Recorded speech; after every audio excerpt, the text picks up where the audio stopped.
IGN once said that Pokémon Alpha Sapphire has too much water. So I decided to fight water with weakness. This is a hardcore Nuzlocke where I can only use Pokemon weak to water. Grass? Electric? Nah. Bring me fire, rock and ground. The absolute worst possible choices in a region that's 70% ocean. No items in battle, level caps, set mode, permadeath, and every route is basically a death trap. Can I actually survive Hoenn like this? Or will I drown in a sea of bad decisions? Let's find out if I can beat Pokémon Alpha Sapphire with a team destined to sink. The 3DS. So nostalgic to an old fellow like me, but the games are definitely top tier remakes. After waking up in the back of a van, we save the professor and get our starter, and the choice in Hoenn is insane. All three are great and evolve into absolute beasts, but we pick up the fire type Torchic. And the rival fight was trivial thanks to a well timed burn from our chick, meaning we can get our Pokedex and some Pokeballs, and the run officially begins. After seeing our dad, we can help Wally catch his own Pokemon by literally just standing next to him. But we press onwards and have our first interaction with an Aqua grunt, and thank Arceus, he does not have a Carvanha at this stage, as that could have been the run over right there and then, but thankfully Torchic can handle his pooch, and we can make it to the home of the first gym, Rustboro City.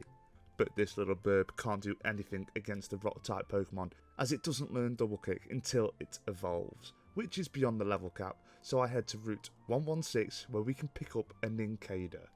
Now, I know, a bug type against the rock gym, am I insane? Well, it is park ground, so it fits the criteria for this run, and it is our key to beating Roxanne.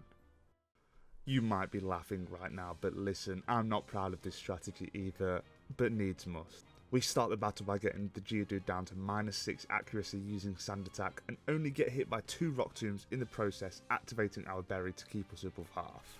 We then set up 6 Hardens to max our defense, and then the little Cicada can go in. We slowly take down the rock with Fury Swipes and Leech Life for pitiful recovery, all the while they are using Defense Curl to make this last even longer. Obviously, as we whittle her lead down, she potions up, which is annoying, but I would rather her waste it here, and eventually we can take it down while staying very healthy. Her Ace Nosepass is out and we lower its accuracy yet again, but we run out of PP and I don't want to struggle, so I switch into our Fire type, which is a risk, but they miss their moves, and a few turns later Ember can pick up the KO, claiming our first badge of the run.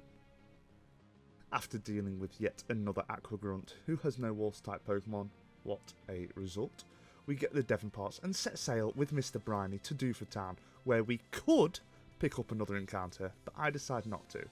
Not yet, anyway, and we head straight for the second gym, and our starter evolves as we get to the level cap, giving us a huge boost to our team. Brawly leads with Machop and I with our Bug, and we do the whole accuracy thing again. They do bring us the Berry, but once their accuracy is at -6, we begin to attack. Alternating between Fury Swipes and Leech Life yet again, only healing 1 HP per time. But we eventually take down his lead, but we do have to switch into our Fire type as they heal up fully with a potion. His Ace is out, but we have super effective Peck, which we can take it down in 2 hits, defeating the second gym, and we are absolutely flying. And this next portion is probably the most difficult of the run, well, definitely the mid game. We only have our 2 Mons, well, 1.5, no offense Nincada. We have our first run-in with a Aqua Grunt and their Carvanha, but Nincada and Stab Bug Leech Life takes advantage of the Piranha's secondary Dart type. And immediately after, we have the dreaded rival battle under the Cycling Road, and this is a notorious run ender. But with some prior preparations, she is a piece of cake. I lead with our starter and we can do just under half with an Ember and heal off the paralysis with a Berry. And the next turn we fall just short of the KO, but they only go for a Mega Drain and not another paralysis, so we can KO it the next turn. And this brings out her own starter, which is now a super scary Marshtomp. Well, Not so scary as it knows no water moves at this point, so we can switch into Nincada and avoid all the bites by just lowering their accuracy and whittle it down with leech lives and fury swipes and take it down. Absolute masterclass. The final one is a Pokemon that I suddenly have forgot what it's called. Please let me know down below what this Pokemon is called, I cannot remember.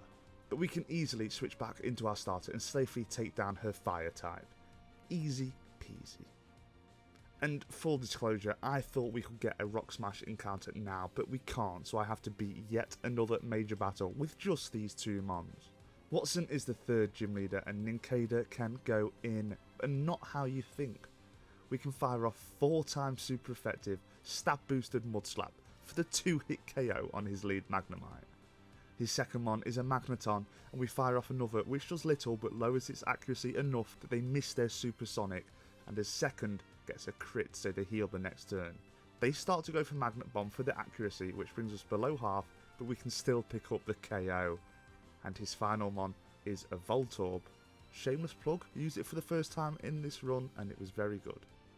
They go for a charge, so I fire off a Mud Slap which gets a crit and the drop. Another charge does nothing and we can bring it below half.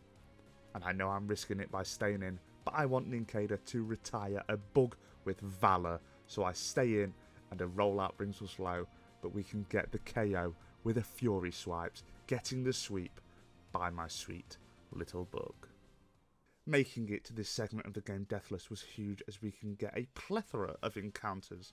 Now we can actually use Rock Smash. Outside of battle we can pick up a Geodude in Rusturf Tunnel, and then we head back to Dewford Cave and use Repel so we can get to the lowest floor and Rock Smash for a Nose Pass. Now I know I could have got an Aron, but if I make it to Victory Road I can get a Lairon then, and I think the special defensive Pogo Pass and the utility is too useful to pass up, plus electric moves will help a ton. Anyway, we can then pick up a Numel just north of Morville City and a Torkoal in Fiery Pass, and then on the Ash route we can pick up a Sandshrew, meaning Nincada could finally rest in the box, knowing it carried this run. The next segment with all the Aqua battles is tough as most of them now carry a water type, but the double battle in Meteor Falls was no issue due to Torkoal's insane physical defense. Their Aqua Jet does so little that we can tank it, and may actually pull her weight, almost OHKOing the fish.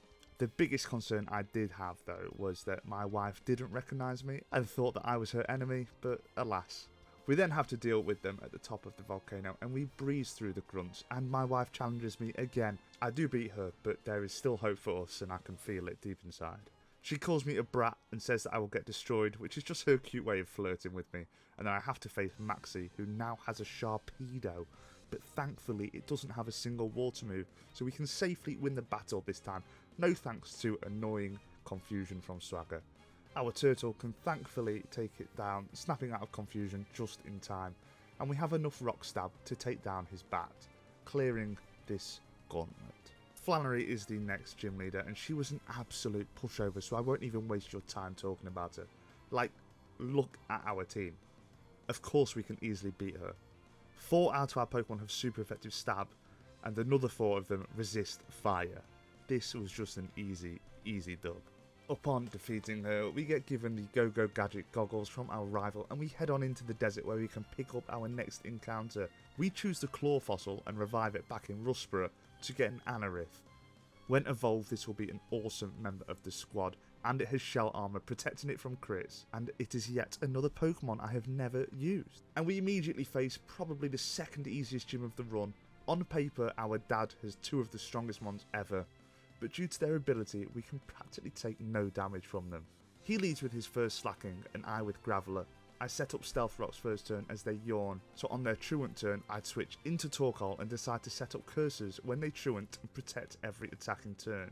And then fire off boosted Flame Wheels and get the burn and eventually the KO with him wasting a potion in the process. His Vigoroth is out and Encores us into Flame Wheel, which gets the OHKO, but it is scary as his other Slacking comes out and we are stuck using this move. A Flame Wheel does well over half and they fire off a Chip Away, which our turtle shrugs off, so we can KO the next turn with another. Torkoal is such a cool one. Great design and decent in battle as well. A true classic. Our reward for defeating our father is the Surf HM, which none of our mons can use, but it does open up the rest of the game for us, and give us access to an awesome evolution. We can head over to New Moorville thanks to Surf, and due to the special magnetic field, levelling up there evolves Nosepass into the awesome Probopass. The same well-dressed man who we met in a cave then takes us to his private island. What? And just when I start to suspect that there's no sweets or puppies, Team Aqua attack me, which is just what I need. They have a Sharpedo, but we have an Anorith. And we get the swagger boost so we can just Oko the stupid shark. Steven then gives us a legendary and a mega bracelet, almost like he's paying us off for something. Anyway, pressing onwards, I see my wife again in the Weather Institute as she is harassing some poor scientist, and she says we are destined to be together. Guys, oh my god, it's happening. And then she says she wants me to help take her mind off something, but I personally think she's moving too fast, so she challenges me to a battle, but her Sharpedo is no match for our mustache man. We then immediately have to fight May, but her team hasn't changed at all since the last time we battled her. Literally no evolutions at all. Probopass can paralyse her mushroom and take it down 2 power gems later, and her ace is out, and this thing still doesn't have a water move. Sandslash can take it down with a dig after Probopass brought it below half, and her final mon is this thing again. I keep forgetting what it's called, and we can Oko with another dig. Steven gives us a pair of special goggles that can see invisible things. Seriously, this guy needs locking up. But it does mean that we can access the next gym, and this is the flying gym, so it should be a cakewalk. Graveler sets up Stealth Rock's first turn, and then we Oko with a Rock Tomb through 2 double teams. Pelipper is out, and this is the first tough water type of the run. It only has Water Pulse, but it is still enough to do serious damage to my team. So I switch into Probopass, and we tank one on the switch fairly well, and the next turn we take another below half before KOing from that range with a discharge. Altaria, her ace, is out next, and this is scary as it has Earthquake, so I switch into Sandslash and we tank it super well. They boost their defense to max with Cotton Guard, and whenever we bring them low with Rock Tomb, they roost up and they paralyze us with Dragon Breath. We are brought so low that I decide to let Sandslash fall. I know I could have switched, but honestly, I don't know why I didn't. Probopass can come in, and now we outspeed, we can KO from that range with a power gem, and her last mon is Skarmory, and we can fire off a discharge that brings it below half, and they heal up so we can take it down a few turns later. Sad that we lost our first mon of the run, but honestly that could have gone so much worse. Now the level cap has increased, we get some huge evos. Our starter evolves into Blaziken, and this kicking chicken is the key to the run. Graveler also evolves into Golem, which is another big bonus for our team, but at Mount Pyre there is a potential encounter in the form of a Vulpix, but I decide to hold off on getting it until later, and you will see why. We do have to take on Admin Matt, and he has a Sharpedo, but Anorith can just straight Oko the Shark due to its super low defences. May must have heard me trash talking her, saying her team hasn't changed, as she challenges us to a battle, stopping us from entering the department store, and her team is now fully evolved, and she's added the regional bird, which is nice. But our bird doesn't care, as we can set up some bulk ups, 6 to be precise, and then we can Oko all of her Pokemon. Swellow goes down to a Blaze Kick, her starter goes down to another, Magcargo falls to a super effective double kick, and Breloom falls to a quad effective peck. That's how it's done. Now, full disclosure, I completely forgot where I was meant to go here, and I was just running around for ages, but eventually I found the scoundrels, and she's there again. Of course she is. It's like we're supposed to be together.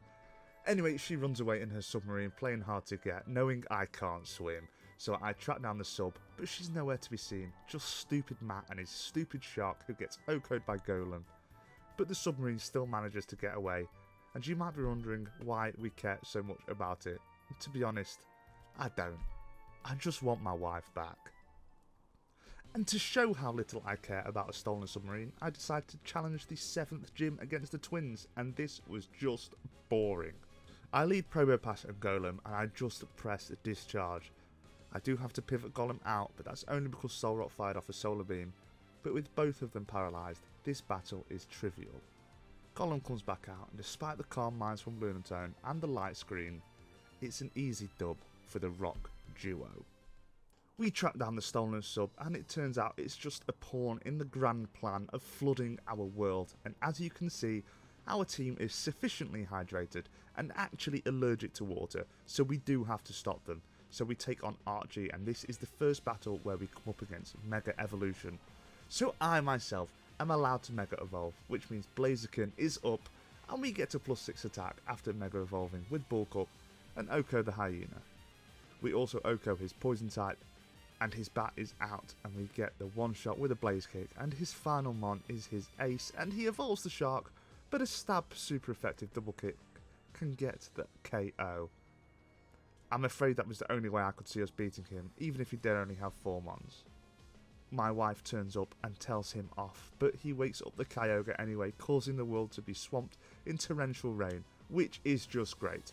Now I'm wet, and my wife doesn't love me. Obviously we, the 10-year-old, have to deal with the legendary. The water type legendary. The one who not only sets up the heavy rain, but is literally called Primordial Sea. Oh, and it has a special attack stat that is 180. Yeah, we ain't coming out of this with 6 months. For some reason we ride the legendary in and allow it to power itself up before we have to take it down. Honestly, I lost track of what was happening a while ago. Anyway, Probopass is our only hope, and first turn, this thing sets up Aqua Ring just to make life that little bit harder, and I fire off super effective discharge that crits and does about a quarter. Thankfully they go for Body Slam and it doesn't paralyse us, so we fire off another to bring them below half, and we get the para. We outspeed and another brings it low. Then the legendary fires off an Origin Pulse that destroys our Mustache Mon. I bring in Armaldo, and 2 Bug Bites later we can secure the KO, bringing peace to our world in the form of a decent weather forecast. The entire region is so happy it stopped raining that none of them even question why the sky is dropping sparkles everywhere. With Team Aqua defeated, there is only one more water type specialist we need to defeat. And my god, this took some strategy. The 8th and final leader, Wallace, and his team is literal nightmare fuel. I lead with Torkoal, and after taking a light water pulse we can set up the sun, and this does 2 things for us. It makes their water moves do less damage, and it means we can fire off a 1-turn solar beam for the Oko. My low tick is out and I can't switch out, so I take a hydro pump into the red and fire off another solar beam that does about a third. I need to get rid of their hydro pump BP, otherwise this thing will just sweep my entire team, so I protect this turn. We then avoid another hydro pump and fire off a solar beam, bringing them into the red. I know they will heal this turn, so I set up the sun again, and then I protect, and the next turn we finally fall to a hydro pump. It's sad to let our Tortoise go, but it did its job perfectly. I bring in our Fossil and they go for an Ice Beam, which does little, but so does our X-Scissor. They then go for a cover and we fire off another X-Scissor. And they are obviously out of Hydro Pump PP and go for a Disarming Voice that tickles us, and we get a crit that KOs from that range. Whiscash is out and I switch into Lunatone on the Mudsport and set up a Cosmic Power, but their Waterfall does huge damage anyway, so the next turn I fire off a Psychic for almost half as we are brought super low. We thankfully get a crit this turn and KO the Catfish, bringing out Celio, and I stay in to make the sacrifice play, but we get a Rock Slide off for massive damage before we fall to a Waterfall. I bring in our starter and thankfully we can pick up the KO on Celio with a double kick, and his last Pokemon is a Seaking, which is the most anticlimactic final mon ever, and of course we can pick up the KO, claiming the final badge, but losing a third of our team. We do need to pick up some more mons before the final gauntlet of the game, and I decided to use the new mechanic that was introduced into these games to get a couple. You can use the Eon Flute to fly on Latios and get to Mirage Islands that are not normally accessible, and there are Pokemon there who are not usually found in Hoenn, and from these spots I decided to pick up an Excadrill. I also go back to the desert and get a Sandile through Dexnav, as well as getting a Growlithe at Mount Pyre, making sure to pop repels so I don't accidentally run into a Claydol or a Vulpix. And in Victory Road I can also pick up a Lairon, and this is the final squad. We have definitely come a long way, but we wouldn't be here if it wasn't for Nincada. But enough reminiscing, we have to take on Wally for the last time, and he is no joke now. But I have a secret weapon, Excadrill. We can get up to +6 with Swords Dance while staying super healthy, and then we can sweep his entire team. Altaria falls to a Rock Slide, Roselia fall to an Earthquake.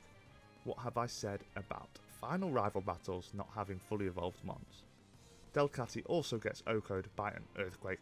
Magneton has Sturdy, so after breaking it and then healing up, we can eventually take it down, and his final mon is his starter, who he Mega Evolves into Mega Garlade, but we can outspeed and can OHKO this beast with another Earthquake, meaning we have actually made it to the Pokemon League.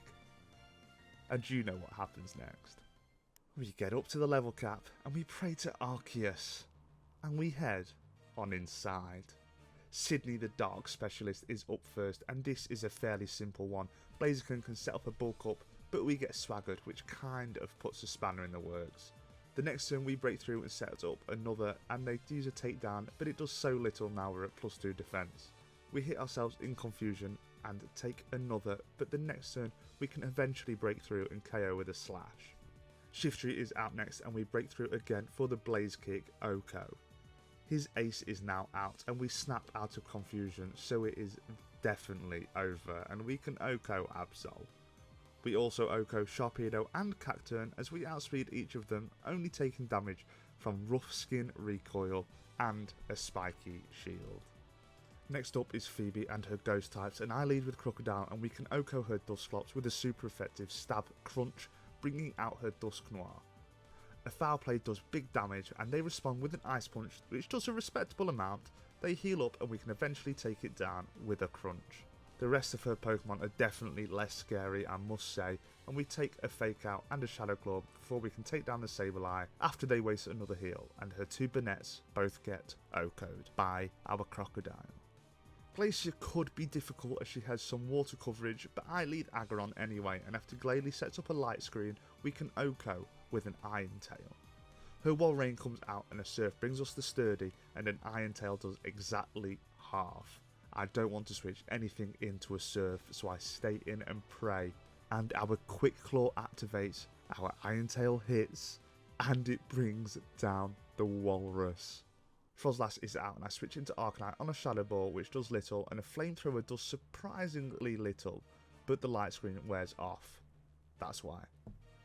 We can then get the KO with Crunch from that range, bringing out her other Frozlass, and without light screen, we can OHKO with a Flamethrower. Her last one is her other Glalie, and it protects, but we can bring it low with a Flamethrower, and after some healing shenanigans, we can take it down. Drake is the last of the Elite Four, and I lead Excadrill because we have established Altaria can do so little to us.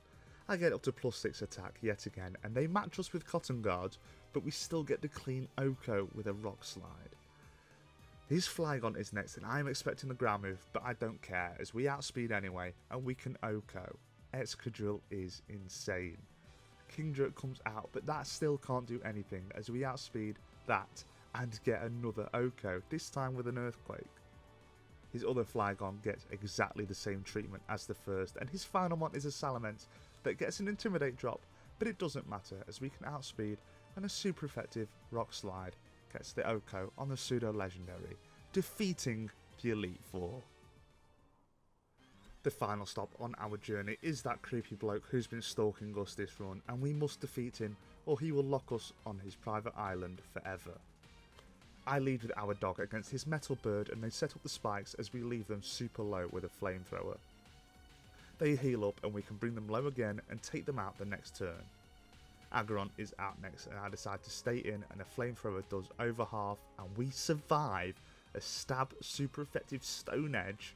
My puppy is insane, seriously, what? We can then take it out the next turn, and he brings out his Claydol.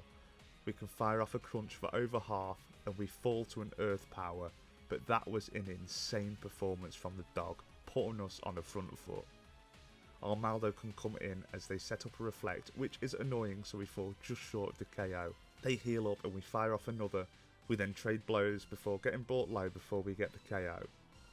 They bring out their Fossil, and I decide to switch into Excadrill as Reflect wears off and set up a Swords Dance as we get confused. We hit ourselves and get brought super low before our Berry. We do finally break through the next turn and fire off an EQ that gets the OHKO and brings out his other Fossil, but we immediately fall to confusion damage. Aggron is my next mon, and an X-Scissor does so little as we leave them on 1 HP, so I switch into our starter to prepare for the Metagross. And then I realise I didn't give our starter a Mega Stone. No Blaziken Eye. What the... I'm throwing. I seriously thought I was cooked, but then the show must go on. I set up 2 Bulk Ups before I'm bought too low, so I have to take down the Armaldo. Metagross comes out and Mega Evolves, and we outspeed, and a +2 Blaze Kick gets the Oko on the Pseudo, defeating the champion and answering the question that yes you can beat Alpha Sapphire using Pokemon only weak to water in a game with too much water. This run was awesome. I had to use my brain, but I also used Pokemon I've never used, and you guys know how much I love that.